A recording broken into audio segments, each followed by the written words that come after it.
મુખ્યમંત્રી ભૂપેન્દ્ર પટેલ સુરત પહોંચ્યા હોવાની વિગતો અત્યારે પ્રકાશમાં આવે છે। મુખ્યમંત્રી ભૂપેન્દ્ર પટેલને લઈને હાલ આ મહત્વપૂર્ણ સમાચાર સામે આવ્યા છે। રાજ્યના સીએમ અત્યારે સુરત ખાતે પહોંચી ગયા છે। હાલ આ મહત્વપૂર્ણ સમાચાર અત્યારે પ્રકાશમાં આવ્યા છે।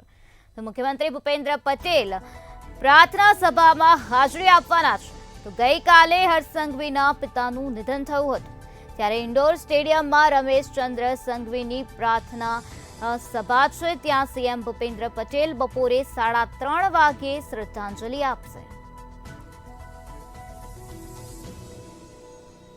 ગતરોજ હર્ષ સંઘવીના પિતાનું નિધન થઈ ગયું હતું। ઇન્ડોર સ્ટેડિયમમાં રમેશચંદ્ર સંઘવીની પ્રાર્થના સભા યોજાવાની છે, જેમાં સીએમ ભૂપેન્દ્ર પટેલ આજે બપોરે 3:30 કલાકે શ્રદ્ધાંજલિ આપવાના છે તેવી વિગતો અત્યારે પ્રકાશમાં આવે છે।